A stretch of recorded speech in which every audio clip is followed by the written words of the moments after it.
মালদার হবিবপুর গাজল ব্লকের মাঝখান দিয়েই বয়ে গিয়েছে টাঙ্গন নদী। দীর্ঘদিন ধরে গাজলের রানীগঞ্জ ও হবিবপুর ব্লকের জগন্নাথপুর রাধাকান্তপুর এলাকার মানুষজনের দাবি এখানে একটি ব্রিজ নির্মাণ করা হোক। ব্রিজ না থাকার কারণে হয় নৌপথে, না হলে বিস্তীর্ণ এলাকা ঘুরে মানুষজনকে যাতায়াত করতে হয়। বারবার প্রতিশ্রুতি দেওয়া হয়েছিল কিন্তু পূরণ হয়নি। এবার সরাসরি মুখ্যমন্ত্রী ও মুখ্য সচিবের দ্বারস্থ হয়েছেন ব্রিজের দাবিতে গ্রামবাসীরা। গত পঞ্চায়েত ভোটে ব্রিজ ও রাস্তার দাবিতে গ্রামবাসীরা ভোট বয়কট করেছিলেন। দোরগোড়ায় লোকসভা নির্বাচন, ইতিমধ্যে তার দামামা বেজে গিয়েছে। তারা ভোট দিতে নারাজ। আগে ব্রিজ, রাস্তা হবে, তারপর ভোট। আর এই নিয়েই শুরু হয়েছে রাজনৈতিক চর্চা।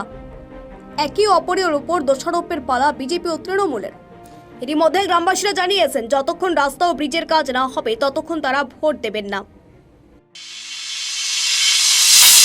আমরা বিগত 1980 সালে এই রাস্তাটি একবার করেছে কেন্দ্র সরকার। আমাদের সেই রাস্তার কাজ এখনো অবধি সেই চালু হয়নি। বাচ্চাগুলা মরে যায়, সেই বাচ্চা কি মায়েরা পায়? কত গর্ভবতী মায়েরা চলে যায়, একটা শিশু বাচ্চা ছাড়ে, সেই কি মায় পায়?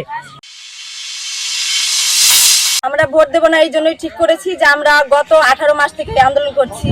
আন্দোলন করার ফলেও এমপি, এমএলএ এবং অন্যান্য দপ্তরে আমরা গেছি, আমাদের কোনো উত্তর দিচ্ছেন না। ওনারা আমাদেরকে কেয়ারই করছে না যে আমরা মানুষ, আমাদের হয়ে অন্য কোনো কাজ করতে চাইছেন না। এবং এমপি, এমএলএ এই যে 5 বছর ওনারা এমপি ছিলেন, কই এখনো তো এখানে আসলে এখান থেকে উনি সবচাইতে বেশি ভোট পেয়েছেন, অথচ আমাদের জন্য কোনো কাজ করছে না। আমাদের নানান রকম সমস্যা, যেমন আমরা কোনো দিকেই কোনো সাফল্য কাজ করতে পারছি না। আমাদের কেউ এ পর্যন্ত আমাদের বলেনি যে আমরা আছি।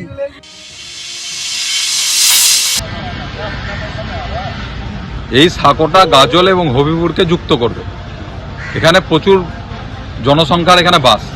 স্বাভাবিকভাবে এই সাঁকো হলে মানুষকে অনেকটা পথ কম ঘুরে যেতে হবে।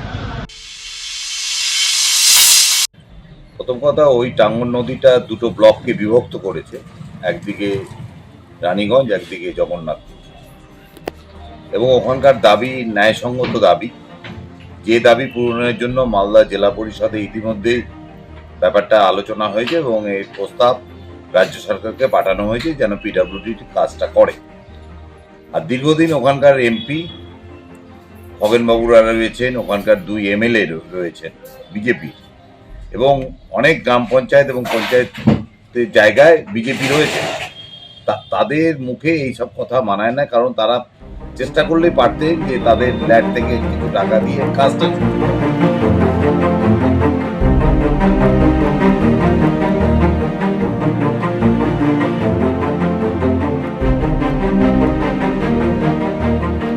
মালদা থেকে সীমান্তের কথা আর বিশেষ রিপোর্ট।